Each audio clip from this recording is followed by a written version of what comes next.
I heard Griffo was smelling the margaritas from down the highway. Buenos dias. Buenos dias. Good morning, Joseph. Thanks for coming in here Hola, this morning. hola. Why is it that I can't? So I go over to Seneca Liquors, and I'm trying to buy I found this margarita mix that has no calories. It's made with stevia, a natural supplement, a natural substitute for sugar, and no carbs, nothing. And then I go in there, they don't sell the same thing. It's in the same bottle, but they don't sell it because they have to put alcohol in it in order for it to be sellable in New York State in a liquor store. It's a construct that was developed a long, long time ago, and that's some of the debate that we have in Albany. Right now, liquor stores sell just liquor, and as a result of that, you can't buy wine in grocery stores. So there was a push. That's why you go down to some states, like you go to Myrtle Beach or something. There was a push in New York to sell wine in grocery stores and then to give the other products to the liquor stores that you're talking about. Yeah. But these small businesses basically said that would put them out of business because they were. You're right, because now you get into these other cities, and it's Walmart is your liquor store, your winery, and your everything else. Yeah, and I understand it. I like convenience, but when you set something up a long time ago, and if you can't figure out a good way for people to survive, so remember, all these small businesses, the liquor stores, developed and evolved under a construct. So if we expand theirs, then you're going to get the grocery business saying, well, if you're going to allow them to sell juices, now you ought to allow us to sell wine. Right, so that's the dilemma right now. Interesting. So when I'm looking at it and saying that's the dumbest thing I've ever heard, typical, right? We like to say things like that, but we don't know the full background of why. And there's always to try to find ways to make it work, obviously, because I think we're all about consumer and convenience right now, too, but you still don't want to put people out of business because they went into a business based on the construct that was developed at the time, and this dates back a long time ago. Mick, do you, as salutatorian at the Utica College, are you okay with what the senator's saying? Yeah, I think that makes sense, obviously, trying to let the small businesses figure out how to survive with that change. Within the confines of all the rules and regulations. What do they do in Minnesota? Minnesota has a similar system, so actually even a little bit different. The liquor stores sell liquor, beer, and you can't get any of that really at the grocery store. It's even more divided. All right. Each state does it a lot differently, I like the way you said Minnesota. I don't know if Mick caught that, but we do have wine and ice cream here now, thanks to bills that we proposed for Mercer. So you might have an idea where you can incorporate some wine and pour it over your ice cream, maybe when you have an adult hour at the truck. I'll have to look into that. It could be a good seller. That's it. That could be a good seller. A little background on Mick. Mickbuchinsky is the salutatorian this year at Utica College, dual majoring in government and politics and economics with a specialization in pre-law. Earned a GPA of 3.98, served as the owner and proprietor of Mick Mart Ice Cream since the age of 16, an ice cream business in Minnesota. Although he's been accepted by both Yale and Harvard law schools, impressive. He is considering pursuing his MBA at Utica College first. What are you going to do? Yeah, actually, it just all got ironed out, I guess, in the last couple of weeks. So, I'm coming back next year. I'm playing the hockey team at UC. Do you get to play again? You get to play hockey again? Yeah, I was injured my sophomore year, so I have a year of eligibility left. So I'm going to get my MBA next year and then head to Yale Law School the year after that. How impressive is that, though, huh, Bill? Very a complete student-athlete here. This is amazing. Let's go over this. He appeared in 63 games so far for UC hockey. He will return for Gary Heenan's crew next year. He's accumulated 34 points in his career. This season, you finished with 19 points on 15 assists and 7 goals. The Pioneers won the ECAC West regular season title. Also a 3-time member of the ECAC West All-Academic Team. Yeah, it's been a great season and a great experience. Easy. That was just easy stuff. Right? Pretty impressive. It's really fun with the team and all the guys, Coach Heenan. It's been really a tremendous experience and a reason why I'm coming back next year. How has Utica been for, clearly you have a chance to play hockey and you're going to stick around another year.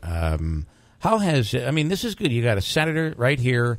This is Utica. We beat ourselves up more than anybody does in the world. But you've come to, there's good stuff about here. I'm sure there's some stuff that you probably hate and you miss home and all of that. But what's your impression of this town? I've come to really love Utica. Obviously, it's kind of a second home for me. I've lived in several states between high school and college. I lived in Alaska, California, Michigan, so been kind of a little bit all over. Wow. But I've honestly really enjoyed Utica. In a lot of ways, it's very similar to Minnesota. People back home, when I say, yeah, I'm in New York, how's the city? And I'm like, it's not the city. It's not. Yeah. But it's actually very similar to Minnesota. The outdoors, hunting, fishing, and then plus you have the Adirondacks right here, which even adds another element to that. So I've come to really enjoy it. Why is it, Joe, that the people who transplants talk so much better about us than we do? Well, we've always very difficult on ourselves, and as you know, most of the people that visit, and if you don't go a lot of places, that becomes a problem too, because you don't have these experiences in other communities and other regions and states. But yeah, those who come here really appreciate and understand so much of what we have that is so great about the area. Really, but I think what's even more impressive is that Mick is going to root for the Rangers now. Oh. I actually have a roommate who's a diehard Rangers fan, so I was up watching that game with him last night. So I've actually they've become my second favorite team. When you were in Alaska, could you see Russia from your window? Yeah, every morning. Yeah, I was going to transition into politics. What are your thoughts? So you obviously, one of your majors is government and politics. So what do you think of this? What a year, huh? Yeah, it's definitely an interesting time to be in politics.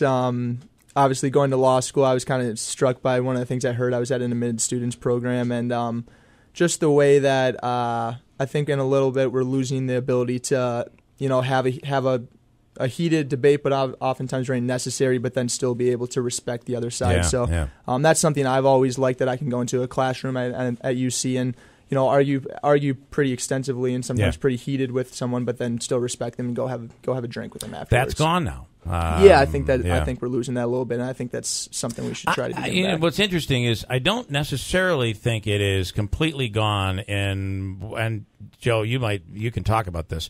While it's gone, it still happens. So I really think, like in Washington, they are still going out and having a beer. They just can't let their constituents know that they're doing it. Right. It's we, the constituents, we don't understand that two lawyers, after they beat each other up in the courtroom, go out for a drink afterwards.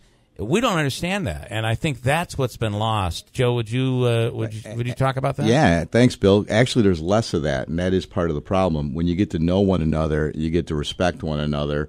And even though you have a difference of opinion, as you indicated, as lawyers do in court, you go in as adversaries and you fight hard, but in the end, you remain friends. Yeah. I think that is what's missing right now in the political equation. Is it missing in Albany? Is it missing with the representatives? Yeah, it is. It is. I mean, I'm fortunate because I get along with a lot of my colleagues in the UC, even locally with Anthony and I, but more importantly, even across the state. In fact, I'm going to dinner with a couple of the members of the Democrat Minority Conference next week. They called and asked. Yeah. We need to do more of that. So not only from a political and a party philosophic standpoint, but even a regional perspective. The guys downstate sometimes don't understand the upstate issue. We need to get a better idea and familiarization of the downstate area. But when I see someone like Mick, I get impressed because this is really what we have to look forward to as we move forward in the future. It sounds cliche, but really this is impressive and gives me hope. Hope because when things this is generational. When things are really bad, the younger generation looks at it and says, what is wrong with these people, and really works to improve it. And you see it change like that, and I hope we're in for that change because we certainly need it. What are you going to say? You get to speak at the graduation ceremony? Well, they haven't told me yet if I am, so I don't think so. I think I'm on the platform party, so I'll be on stage, but I think there's just a medal ceremony or something like that. But yeah, if I am speaking, I hope they tell me soon. Okay, and you're back next year? Yes, I am back next year. Cool. I'm doing my MBA and playing for UC hockey. Heenan's got to be happy about that. Yeah, he is. I was actually just named a captain, so I was really happy about that. I'm really excited to try to lead the team to better things next year. Good for you. All right. Was that like a negotiation tool? If you come back, we'll name you captain. One more year. He actually had to promise to start a Mr. Softy franchise in Utica. With a little extra something on top. That's right, yeah. All right, a little wine. You want the wine on top. Mickbuchinsky, congratulations. And we're so happy to have you in this town. Yeah, thank you for having me. All right, cool.